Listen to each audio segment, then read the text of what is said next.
Good evening, everybody.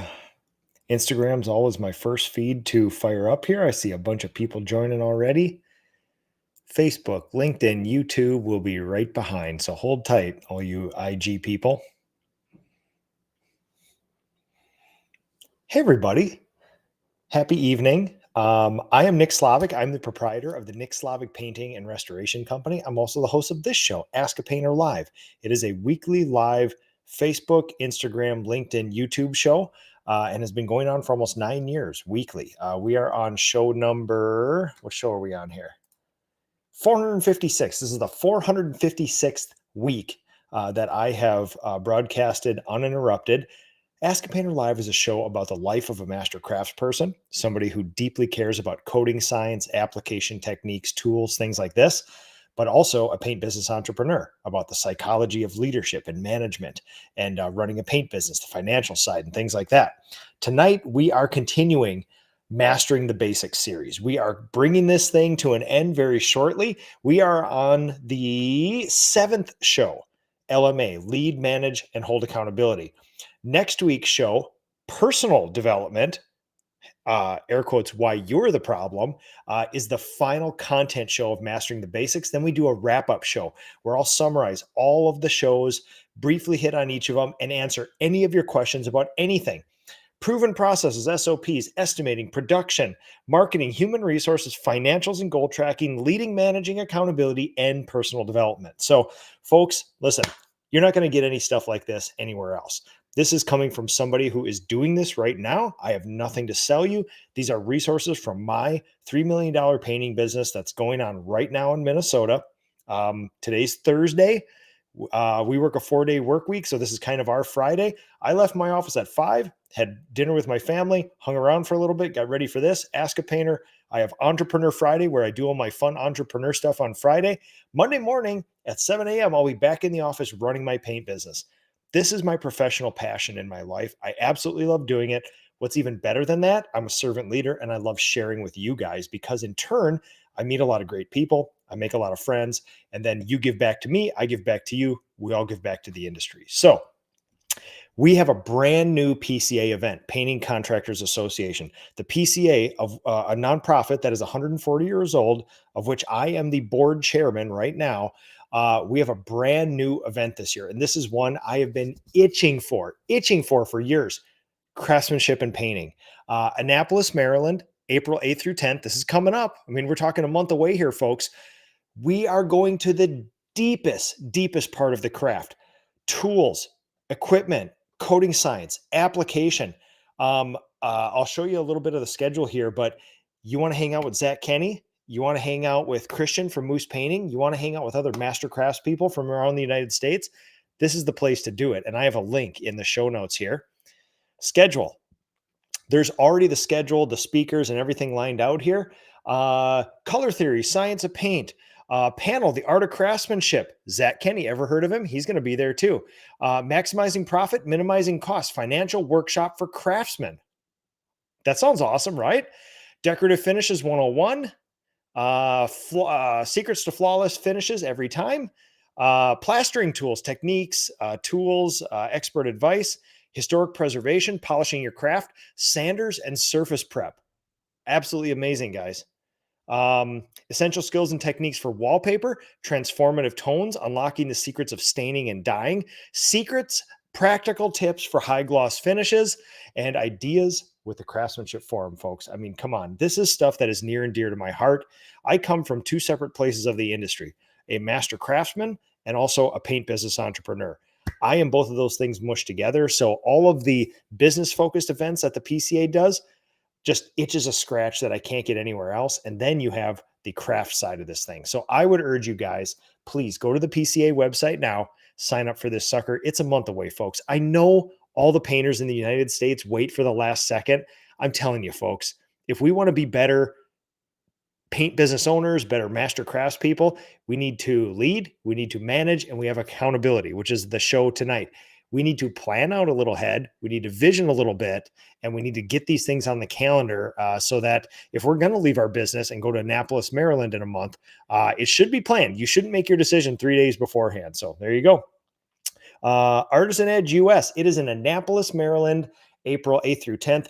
All of you awesome people on Instagram, I know you can see my screen share, but you're not going to get any of the links until this show is done and posted later on. So I would urge you, if you guys want the links, either go to the PCA's website, go to my Facebook page, Ask a Painter Live, and all of the links to this actual event and stuff are on there. I got a little something special for you coming in the weeks here, but this is the first time that I'm making a formal push for this. This is an event that's near and dear to my heart. It's brand new. Let's get out there. Let's share some craft knowledge. Let's share some togetherness, and I really can't wait to see you guys. So, all right, folks, today we are going to talk about LMA, leading, managing, and holding people accountable. So now, before you say, "Oh my God, not this," I want to talk about job costing. I want to talk about oil primer. Fine, folks, we can do all that too. But here's the thing, right? When I look at all the paint businesses in the United States, I see people who are rabid founders. They love to get something off the ground. They love to start a business. I see rabid sellers, people who just naturally have a tact to sell. They're proud of what they have, and they like and they like what they do, and it's easy to sell. The problem is you start getting really good at it. You're in high demand. You start booking out a lot, and you're like, well, I'm just going to hire a bunch of people, and pretty soon I'll be sitting on a beach with a blue drink, and then everybody else will do it for me here. So now that is, I say that a little facetiously. Now that is a great dream, but if you want to get from I'm scraping a barn to blue drinks on the beach, you have to do a bunch of this, right?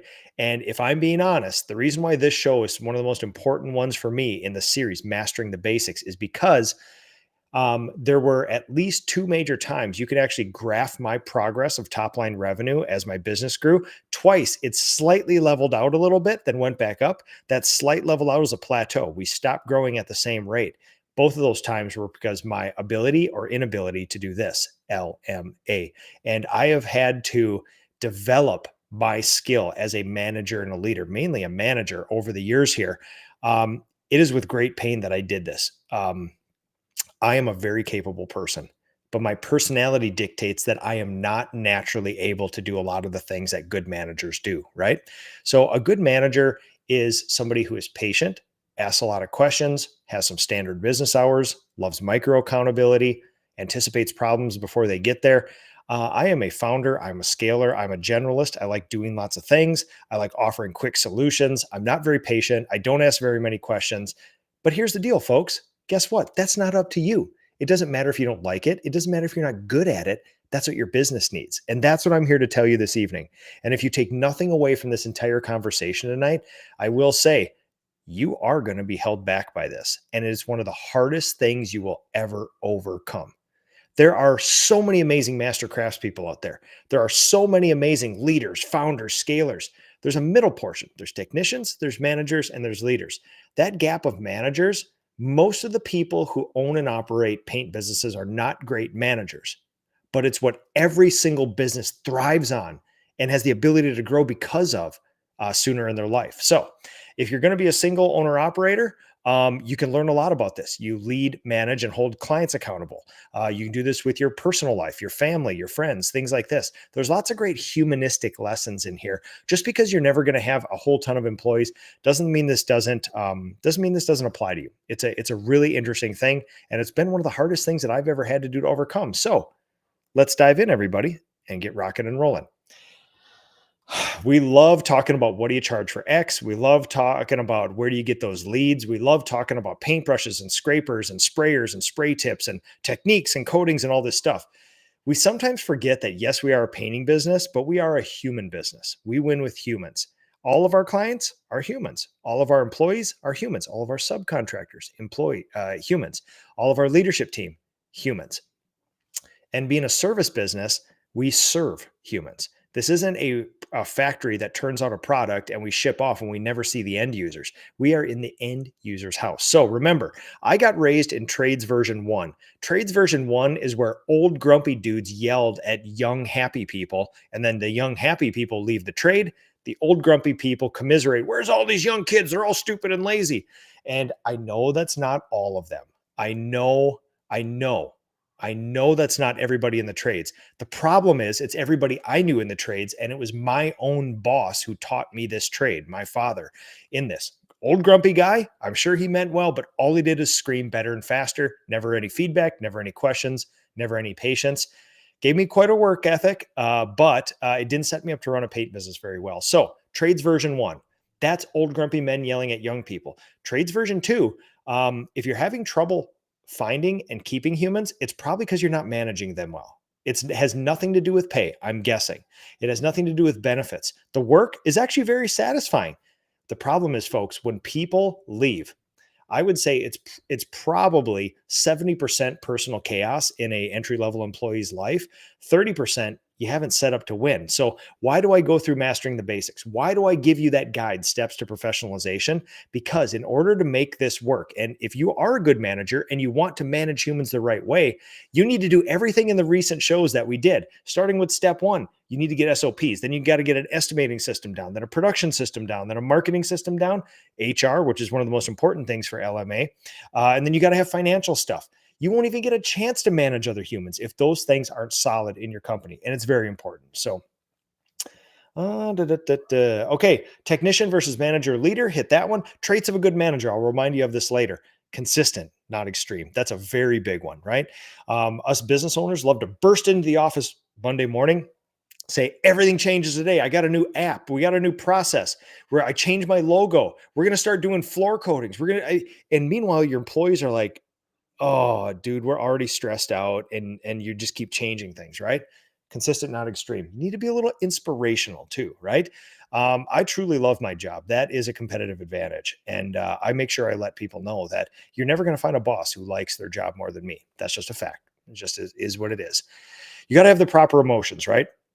Founders, scalers, entrepreneurs love to have highs and lows, love to get very excited, love to be hypermanic, things like that.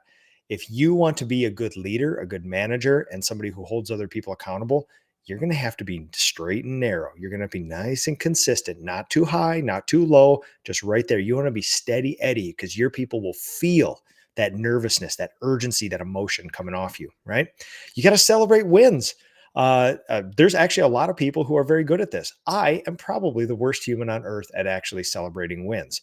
So I actually had to learn to celebrate wins. And yeah, like I said, I had a very bad system of this, and going out of your way to recognize when somebody does a very good job, when somebody follows the SOP, when somebody does gets kudos from a client. It's very important, and you need to celebrate that. It's not just great. That's what we set out to do. So why would we congratulate ourselves? That was the mission. Well, mission accomplished, and you need to celebrate that. Empathy, listening, and grace. Those are three things that I did not possess, but I possess a little bit more of right now here. So, yeah.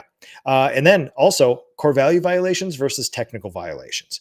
So I kind of have a decision tree of how we react to things that happen in the business. If there is a violation is a pretty, exasperated word.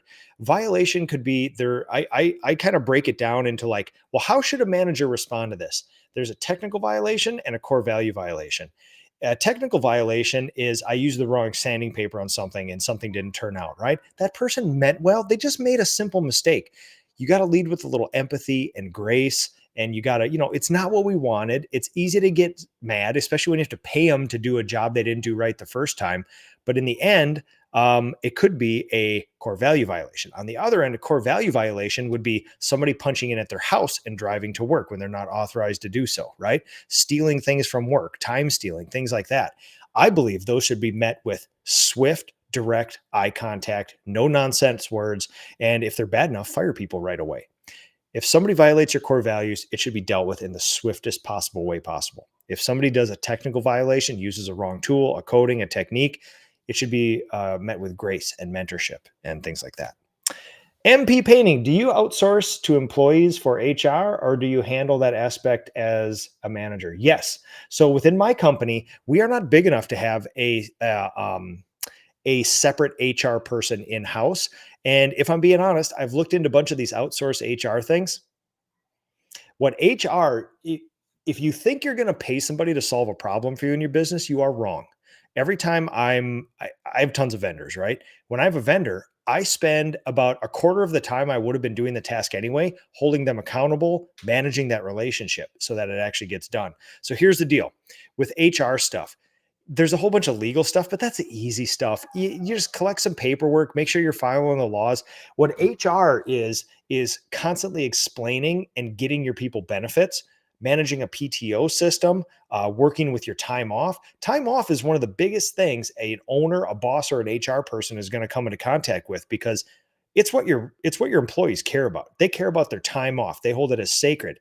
If you have some outsourced HR person that they have to call a 1-800 number to ask how much PTO they have, it's a pretty bad experience in your company. So when I think of HR, I think of all the things that employee needs to function well, right? And some of it has to do with a W-4 and an I-9 and all that other crap, but a lot of it has to do with just being a good manager and a good leader and holding them accountable. So LMA, lead manage accountable, the secret to bringing vision to reality, which is a big thing, right?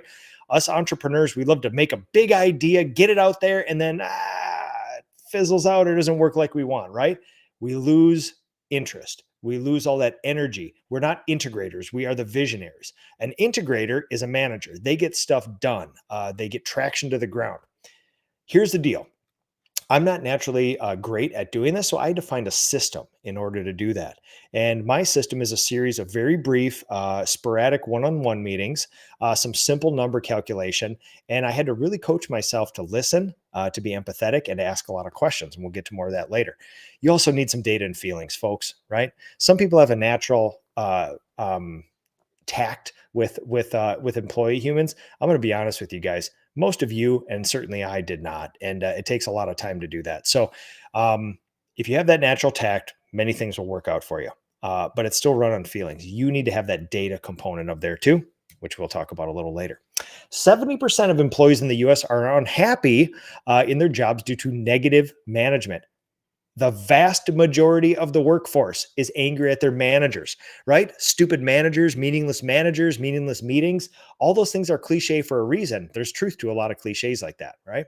79% of employees will quit their jobs due to lack of appreciation from their leaders. 69% of millennials believe that there's a lack of leadership in the workspace. I am probably the oldest millennial. I'm in my young 40s, and I think it goes down to 25, 26, 27, give or take. That's most of the workforce out there, guys. That's huge. They're also becoming our clients.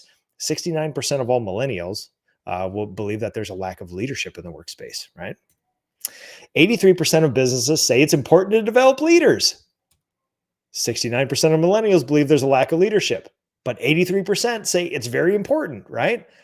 There's a big gap. There's a big delta between what we believe to be important and what actually gets done in businesses. And no better example of painting businesses, right? We're a little more unprofessional. We're a little more fragmented. We're kind of all over the place. So only 5% of organizations have a fully implemented leadership development program. That's pretty tough, folks. That's pretty tough. I'm going to give you some data just to kind of lay the ground for, do you even need a leadership team? Do you even need people? Things like that. If you think management and leadership is hard, statistically, I'm going to show you why. There's not many people who do it. 31.7 million businesses in the United States. 25.7 million of those 31.7 have 0 employees. 6 million of those have 1+ employees. 3.2 million of those are construction businesses. The vast majority of businesses do not have an employee and technically don't even need this stuff. I would argue, though, you're going to have to hold yourself accountable if you're a business owner. So there's much of this that overlaps into what you have to do with yourself. That might be one of the reasons we hate coming to terms with our bad managers, because a lot of the times we're bad managers of ourselves. All U.S. businesses, 98% of all U.S. businesses have 19 employees or less. 98% of businesses have 19 employees or less. That is literally 99% of all paint businesses are statistically 1 to 1.5 people, right? About 2% of all businesses have more than 20 employees. A third of a percent have 100 employees or more. That tells you how little there is there, right? Our industry, 99% of us are single owner operators. That's how we break down. How do you get a half a person? Some might ask. It's my father owns a painting business and my son paints in it, right? For the summer, give or take. So what is important, or why is this important? Most businesses don't need a leadership team. They don't need employees, or they don't have any of those things, right? Big business is hard. Not many people actually succeed. So if it's one of those things, like I was really beating myself up about being what I considered not a good manager, not as good as I could have been as a manager. And some of this data really helped me. Like, wow, I can beat myself up about it, but it's like really hard. Statistically, there's not many really good managers out. There's not many managers, number one. If you start breaking that down between not many good managers, you're talking about a very coveted handful of humans that can actually manage another human. It's a big thing. And number one, or number three, are you even capable of managing a leadership team or employees or other people like that? You got to be very honest with yourself. Like me, you may have to teach yourself to be a good manager, or you can always hire it out. But if you want to hire a real good manager, you have to be a big old company, because that comes with a lot of salary and benefits. So, why a team? Why all this and that? Time is valuable. It's finite. You preserve family life. You can do it all, but can you do it all well? You may want to build a business that runs without you, right? Like an asset. A team will always beat the individual. I was talking with people at a master's class just last week about this. And problem solving is easier with people. So I say this because if any of those things sound interesting to you, you're going to have to figure out how to be a good manager, right? When do you not lead a leadership team? Well, I'm not good at that, so I hired it out, or I don't have the revenue to support the overhead, right? If you want to start building a leadership team, employees, things like that, you're going to have to learn to be a manager, right? Well, if I hire these people, they'll just run the business for me. No, they won't. It takes constant accountability here, right? You're not good at holding people accountable, which we're going to talk about today. And you want people to do stuff for you, not with you. A good manager does stuff with people. So, before we even think about this whole jazz of like who's involved in the company, how we start holding them accountable, let's just brief overview of like where all this stuff comes from. So, number one, you start with the role of your business. The role of your business is to maximize profit for the stakeholders, but also maintaining some social responsibility as well too. You don't want to be a bad citizen. For me, this comes from the VTO, the Vision Traction Organizer. It lays out a multi-year plan for what we do, and it's a list to go back and try to hold yourself accountable to numbers and feelings and things like this in your business, right? And this comes from Traction. This isn't a novel thing to make a plan and then hold yourself accountable to it. Traction is a very simple operating system that a lot of people in all businesses use, and they lay out a kind of structure to a business, an accountability, an LMA structure with visionary and integrator at the top. And then there's typically like a sales and operations and then a finance function down below that contains everything else for the business, right? So most of the time in our industry, when we grow, when you see managers and things like this, you're going to find a structure to this. There's going to be technicians, subcontractors, painters, things like that, estimating sales, project management, administration, owners, things like that. Oh man, Joey, you asked a question about painting. Hold tight on Instagram. I'm going to get through my master's class here, talking about tips and sags and spraying and things like that. So, all right, we'll keep going with mastering the basics here. So, the majority of our industry is this, though. Really, you have an owner. The average paint business is one person. You have an owner. You have a project manager, which is also that person. You also have to do some estimating and sales. You have the administrative part of your business. And then you kind of have to do the work of 2 to 4 painters as well. That's typically how it breaks down, right? But this is typically how it feels, because if you're a single owner operator, you think, well, I don't need any of this LMA stuff. I don't have any employees. I don't have a leadership team, anything else. Those functions, those parts of business still have to be managed. And if you're the one who's doing them, you got to manage yourself. So these are all great lessons, right? Let's talk about technicians. Technicians are the employees who actually deliver your promise. If you're a plumber, they plumb. If they're an electrician, they run wires. If they're a painter, they paint stuff, right? The most important thing you can do for LMA, leading, managing, and holding people accountable, is having the structure that does most of that stuff for you, right? I love things written down. I love data. I love statistics. I love contracts. I love signatures. I love dates. I love all that stuff. And that's what we do with people's compensation plan, paying compensation plan. We collect data, 2 bits of data on our painters. Number one, attendance. Number two, job budgets, and they have to hit a certain amount to be eligible for a raise. It's not me giving them a raise, it's their own data giving them a raise. And that's why I like that system. That is a self accountability system right there. And one of the best ways to start managing humans, which is set up a stage where they can win and you can know they win and they can know they win, things like that. Estimator and sales, in my company, they own scope and price. And yeah, they go out there and sell stuff. They hand it over to the company and then we produce it.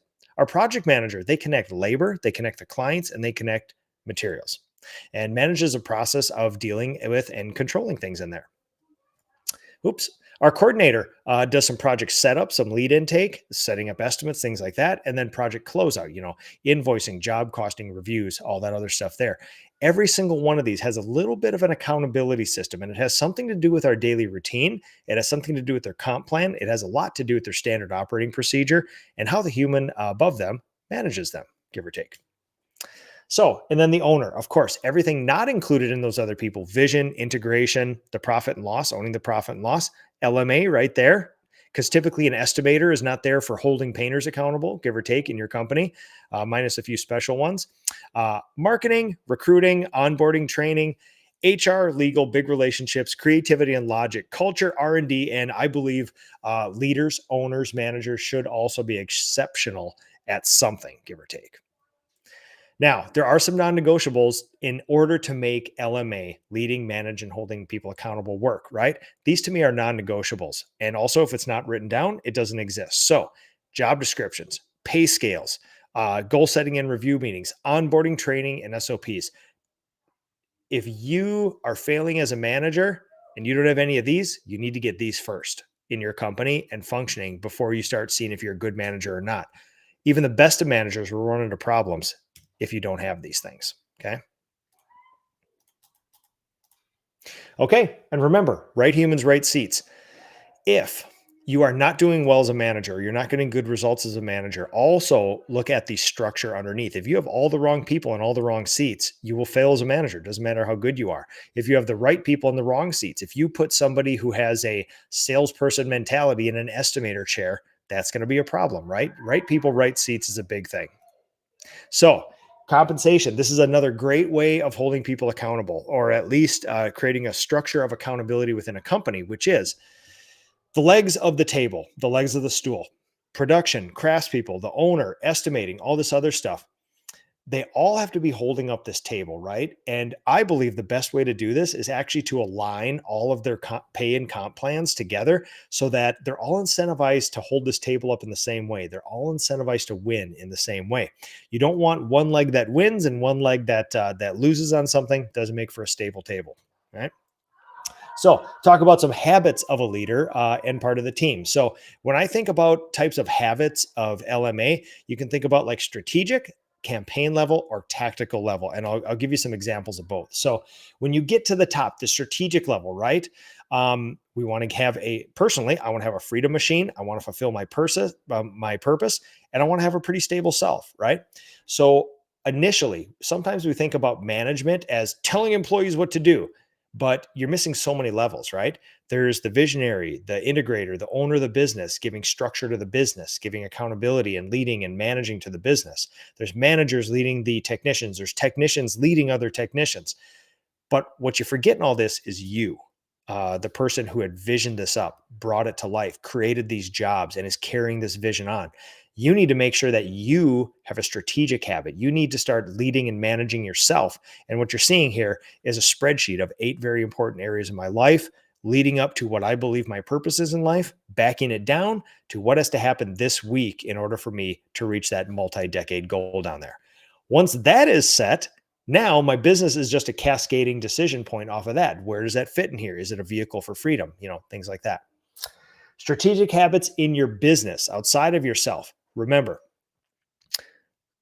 so many great things that you get to do and want to do as a business owner, but there are a couple things you must solve no matter what. The finest businesses on earth, they solve leads, they solve labor, and they solve leadership, right?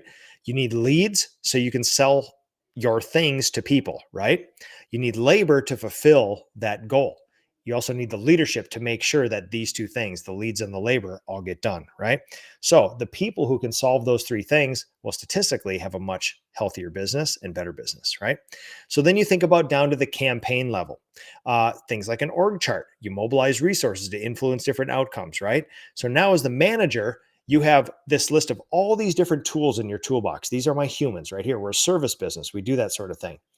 I can take any combination of these humans, mush them together to use for the betterment of my clients and to influence the outcomes of those things. A manager manages these things. Number one, I created the idea for it. Number two, I got all these tools into the toolbox.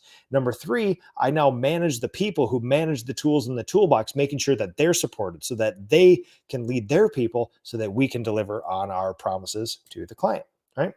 So we want stability, right? So you think about the transition curve. The transition curve is that wobbly stuff that we go through. You hear me talk about it often, which is, hey, I'm going to start a business. You're riding this happy, optimistic, uninformed wave up. You get some data and then you start crashing down.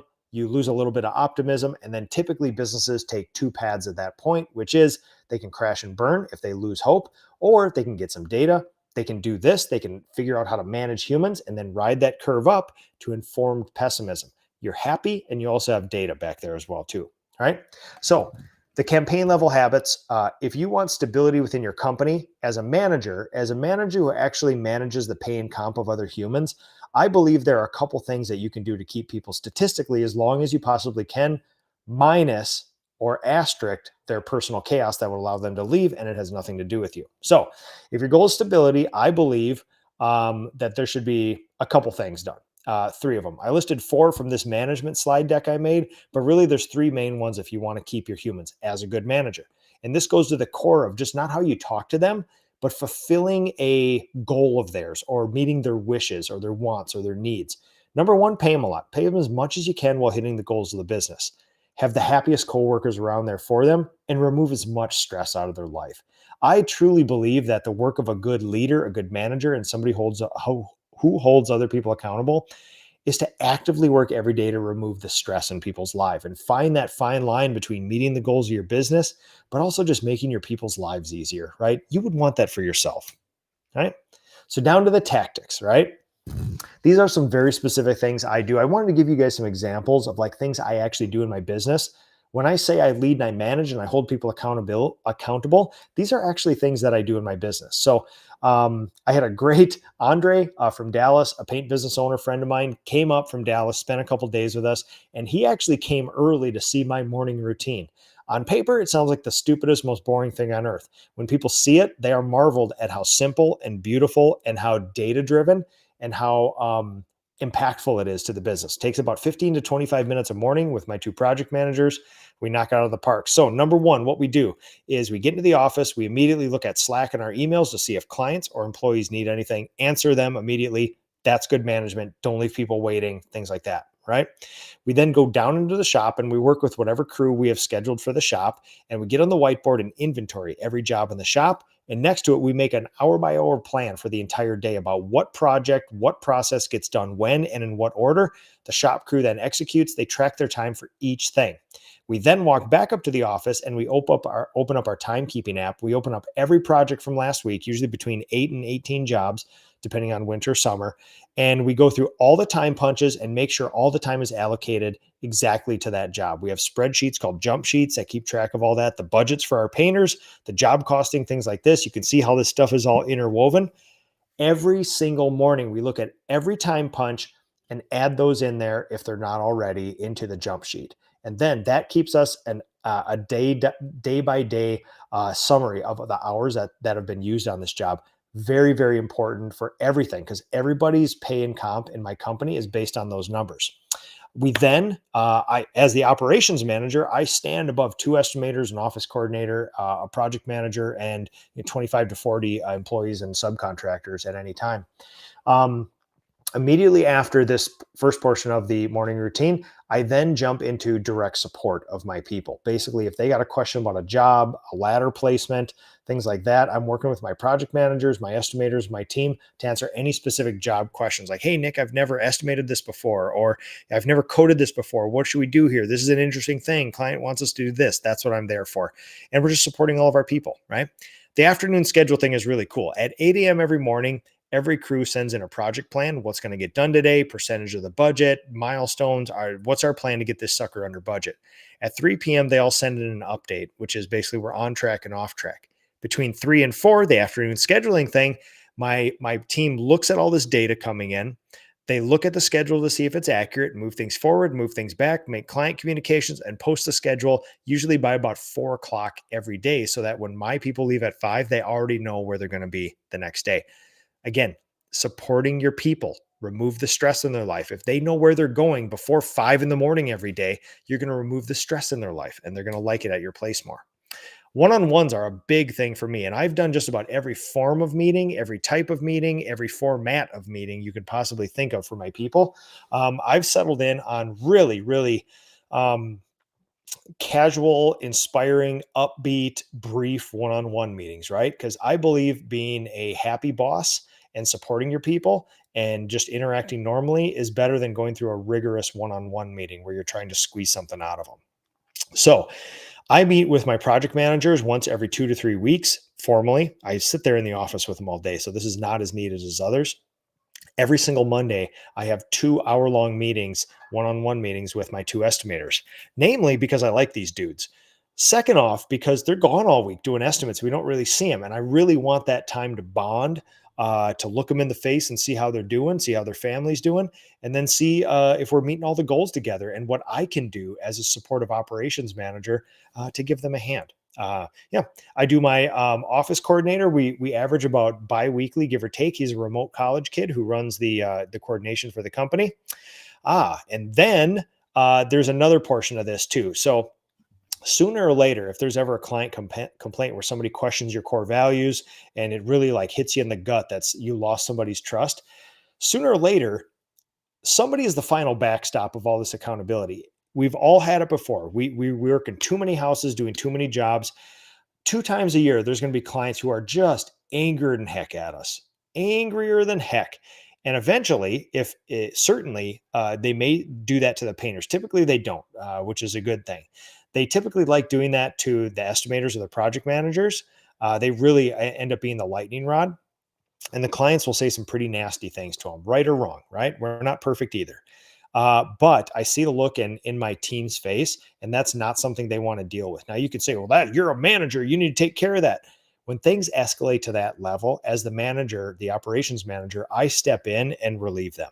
I am the closer. I am the person that they look into left field, they tap their right arm, and they send me in. My name's on the company. And I know when things get really hairy, when there's a really tough situation or a client's just really not acting like a good, decent human being to us, things like that, I will have to step in and my name does hold some weight, right? My name is on the company, but also I have a really developed skill in handling this stuff. And magically, the key to those testy sort of interactions are listening and asking questions and empathy and understanding where the other person's coming from, right? Deep support. I don't want my people to feel lonely. I just want them to feel supported. Also, you got to show that there's a culture of like, this is a safe place for you to run fast and fail and break things and do things. There are no paint emergencies, right? Unless one of your employees is hurt. And in the end, you just want people to take chances for the good of our clients, for the good of our people, and be supportive if they fail, because we know we're on a progress. We're progressing. Oh, tactical habits. LMA. So this comes to the heart of a lot of the other things I do as the operations manager of the company. Listen and ask questions. API, assume positive intent. That's one of the best leadership and management lessons I've ever learned. I learned it from Dave Giesen, my kid's elementary school teacher here in New Prague. He's one of the finest managers and leaders I've ever seen of everybody. He has a school full of like 5 to 8 year olds. All of your precious little kids go to his school. And I never see him get excited. I never see him get angry. He's always smiling, and every single person loves this dude. I had a great conversation with him, and I said, listen, man, I get about 2 clients out of 600 a year that get angry at me, but I know parents. I've seen them, right? You must get an amazing, you have hundreds and hundreds and hundreds of these precious little angels in here, and there's a lot of problem parents out there. And he goes, yeah, I get a lot of that stuff. And I was like, well, how do you deal with that? That's wild. It's an emotional based argument. There's no data, there's no anything else. He said API, assume positive intent. He said he starts every single conversation assuming that the other person has a positive intention. So they may sound nasty, they may say nasty things. He assumes they're coming from a positive place and he meets them there in that positive place. That takes a big human to do that sort of stuff. And it's taken me a lot of years to put myself in that place to API. And if I'm being honest with it, this is probably the hardest part of managing other humans, because another human, a painter, will do something that really, really upsets the team. They let us down because we know they're capable of something and they don't.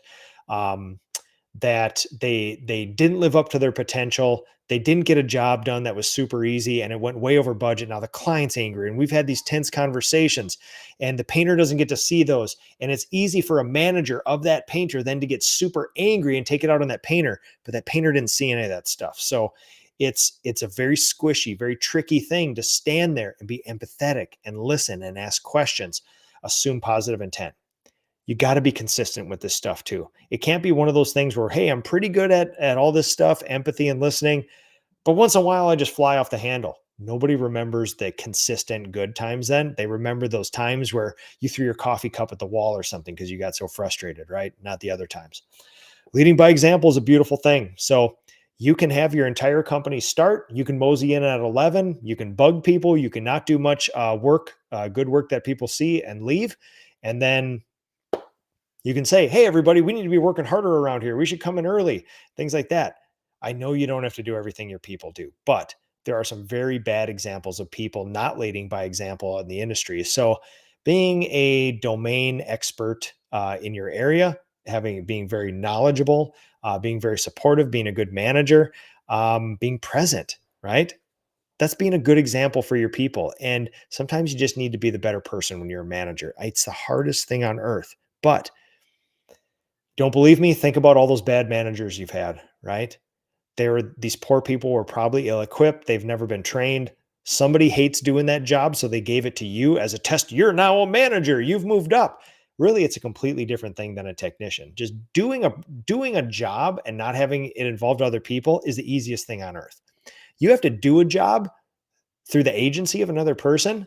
That is one of the hardest things to do on earth. And I don't think people understand the gap between those two things are two different humans, two different personality types, two different drives, two different set of core values, all that other stuff like that. And be present. One of the things that I see in our industry when a business owner starts growing a $2, $3, $4, $5 million business, they start thinking about all the years of hard work and they hired all these people and they pay them so much money and they say, I deserve a little time off. And I'm not saying you're bad doing that, but I think people do this in the wrong way, which is they disconnect and they're not present with their own business. And then nobody's there holding the ultimate management, ultimate accountability. If you're the owner of the company, you're the 100% shareholder. And if you're not keeping eyes on your investment, you're not doing your good job as the manager of your money, the fiduciary manager of your family, right? So being present is a big thing. And I think one of the things I've had to told myself is that even if the office is a little less productive, I have so much fun with my people in there and we build such good culture that I could get more done at my desk right here, but that's not better for my people. I will still get my things done. I just need to be more effective, but it really is good to build a culture. People speak differently through emails than they do on the phone. They speak differently through the phone than they do in person, right? The true sense, that true communication is done in person. And honestly, the more of that you can do in your business, the better.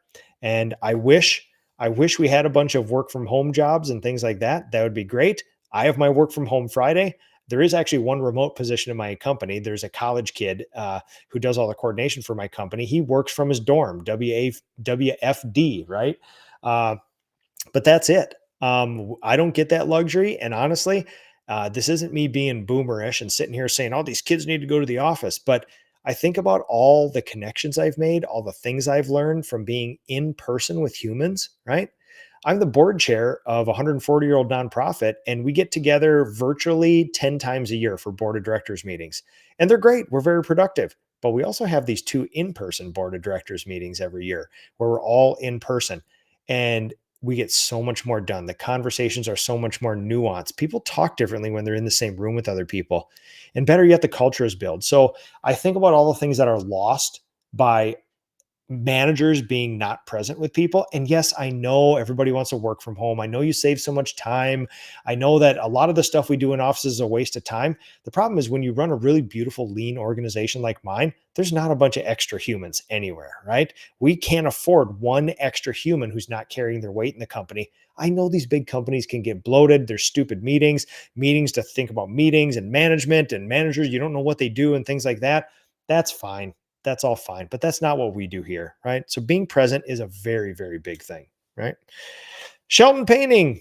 True, you said it. Listening, asking questions, not reacting in those situations is key. Nah, you got it, man. That's how it is. So, all right. LMA lessons learned. True managers are very rare. True managers are very rare. That's just how it goes. Statistically, there's not that many. When I go to recruit them, it's hard to find them. I'm going to be very honest with you. And if I'm being honest, not many technicians ever make it to manager. They don't have the will, they don't have the gumption, they don't have the drive, they don't have the willpower to change how they act because typically people with the technician mindset are beautiful people. They do a technician thing very well, but it's a completely different personality that can hold other people accountable.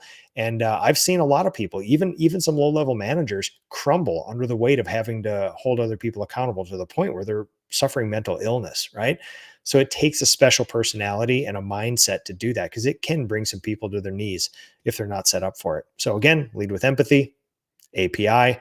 You got to think about goals as well too. So when you give your people goals, it's tempting for entrepreneurs and big shot business owners like us to set super high goals because that'll inspire people. I've seen more that super high unachievable goals really demoralize a lot of people who don't have that same mindset of an entrepreneur, a founder, a scaler, things like that. You got to be careful. So I like low goals, I like high goals, and then the median goal in between and coaching between those things, give or take. Remember the violations, the technical and the core value violations. Remember, as managers, we can solve our money, or excuse me, solve our problems with either money or effort. And with managers, I think you know where I stand. You should be using a lot of your effort to solve these problems, give or take. One interesting thing that I got from two expos ago from our keynote speaker at the PCA was tell people you appreciate them before you're afraid you're going to lose them, right? We can sometimes lose gratitude to all the people that we've gathered and have devoted their lives to working in and around this company. That just make a point to show people you appreciate them before you wish they were gone, right? This is one of my favorite things, and one of the things I'll send you guys. I call this above the line, below the line. When I recruit people, when we train people, when I assess people inside for raises in the business, I think a lot about this. There's right people and there's wrong people. I trust these, I don't trust these. One person, no matter what you say to them, they typically respond in one of these fashions. They either take ownership, accountability, and responsibility, or they blame, excuse, and deny that it happened. If you pay attention to this above the line, below the line, and overlay it on every conversation you have personally and professionally, you'll find out that people are very, very consistent with this stuff, right? They typically always take ownership. They typically always blame, excuse, deny. I will tell you this, there's not a human on earth that can't be a good manager without doing this stuff. Responsibility, accountability, and ownership. Number one to yourself, number one to other people, number three through other people. So I'll send you that thing too. All these are based on the core values of the company as well too. So when you think about the baseline of a leader, the bare minimum it would take for them to even be eligible to be a leader or a manager in your company is this. These have been long-standing core values in my company. I want to say somewhere between 8 and 10 years. I've been using these as a framework for hiring people, for retaining people, for promoting people, raises and things like that. And they are as follows: gain and maintain trust, quality always wins, constant improvement, discipline equals freedom, good management. And of course, we are a manual labor company, so we need to produce. And these things are guidelines. So when we think about what a good manager does and what we're trying to manage and for what reason, we think about these because all these humans in that little matrix, that little org chart have to have these things, right? So remember, there's technicians, there's managers, and then there's leaders, right? Most businesses fail right in that middle section, that manager. We're great technicians. We're good leaders. We're good, scalers of these companies and entrepreneurs and salespeople, but we lose the day to day, that little middle management sort of area where the actual things get done in the business. And remember, leaders have the inspiration, management does the accountability typically, and technicians do the craft excellence. And if everybody can do those things, there's fun and there's money. And management is an action. Management is not a human. A project manager, yes, it's a title of a human, but it is not the human. It is the actions of managing that project and that human involved with the project, right? It's actions, not human, right? And remember, just because you do management once, accountability once, doesn't mean it's solved forever. In fact, it's something that you need to keep working on, just like diet and fitness and exercise, things like that.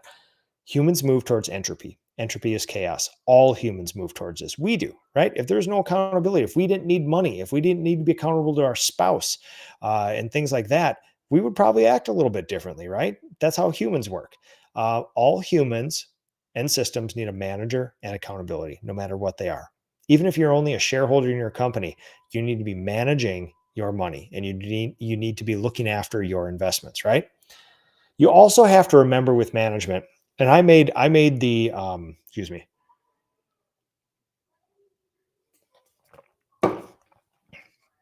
I made the mistake years ago assuming that everybody that I hired would eventually want to be a business partner and grow this thing into a very big, interesting thing, right?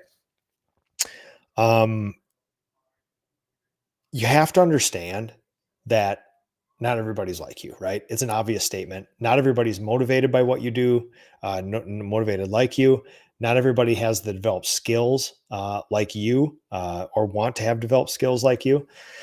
So you have to make a distinction between what do you want? What do they want? What do you want for them? What do they want for you? And you have to distinguish between the path you think they should be on and the path that they want to be on. And that's sometimes a tough thing because you see people capable of so much more than they actually are. And you see the ways to get there and they're not that far from it. And you know how their life could change because of it. And sometimes you just have to say, can't force you to do it. You know, like addicts being ready to stop something, they need to be ready. They need to make the choice. If you make it for them, it's not going to be lasting. Same thing with management, too. If you treat everybody like they want to be a business owner, you're probably going to overstress them, right? You got to be careful of that. So, here, as promised, as always, and I'll scan for any questions here before I leave. But questions, I will take those offline. You can comment there. You can comment right now. If I catch them before I leave, I'll answer them. If you email me, nick@nickslavic.com, I will send you all of these sort of resources that I have for my company, including the LMA stuff. So I really want to thank you guys for being here tonight. I'm going to take a look at my scroll this thing back up here to the title page. Come on, keep going, keep going. We'll close out the show tonight. I'll be looking for any questions on there. But this will be me telling you, come to the PCA Craftsmanship forum, guys. Sorry, I'm just going to get back to this title screen here. This is a super cool event. The first PCA event that I ever went to was a craftsmanship event just like this. And it's actually where Jason and Paris and I met from Minnesota many, many years ago. So, yeah, where you guys want to know that friendship started, it was way back then. It was at a craftsmanship event and it was through the PCA. So I would tell you guys, please do me a big favor. Look into this. I got lots more surprises coming for you. You want to hang out with Christian and Jessica from Moose Painting, the Moose Man himself, Christian Buddy Anderson. Christian, if you want to hang out with Zach Kenny, he's going to be there too. There's going to be so many awesome craftspeople there. Juan Vasquez and the like. You're going to get to nerd out over coatings, over primers, tools, equipment, techniques, all these cutting edge things, color, application, historic restoration, all that good stuff. And of course, we're going to have some amazing, amazing vendors, suppliers, and things like that. I know Benjamin Moore's getting behind in a big way for this one. They're leaning in super hard with this super high level craftsmanship, and we're all grateful. So, thank you everybody for watching tonight. Thanks for spending a little time away from your families doing this or amongst your families. People always send me videos of Saturday morning or Sunday morning. They got Ask a Painter on in the background and the kids are sitting around playing, having breakfast, things like that. And once in a while, I get a lot of these emails from wives saying, hey, listen, I'm not a painter, but I recognize your voice and it's a regular thing in the family. And you guys have no idea how much that means to me. I get such a kick out of that. I've seen people on their desks doing their job costing on a Sunday morning. They're daddy daughter duty. They got her in the little bumble seat sitting there like a little car seat on the desk. Ask a painter's on in the background. They're doing job costing. They're being a father. They're being a parent. They're being a business owner. It's just, you guys have no idea how much that warms my heart. I want to thank you for watching all the Mastering the Basics shows. We have one more left, one more content one that deals with you as the human and what you need to do to not be the bottleneck of your company, personal development. And that's going to round out the season for Mastering the Basics. If you email me after the show, I'll send you all of my LMA resources. And I would urge you guys, come to that Craftsmanship event. It's in Annapolis, Maryland, April 8th through 10th. God, I would love to see all you guys there. So thanks again for watching. Like, share, follow, subscribe, whatever all the YouTubers say. Put this thing in your stories. Share this into the Facebook groups of all the painters, and we will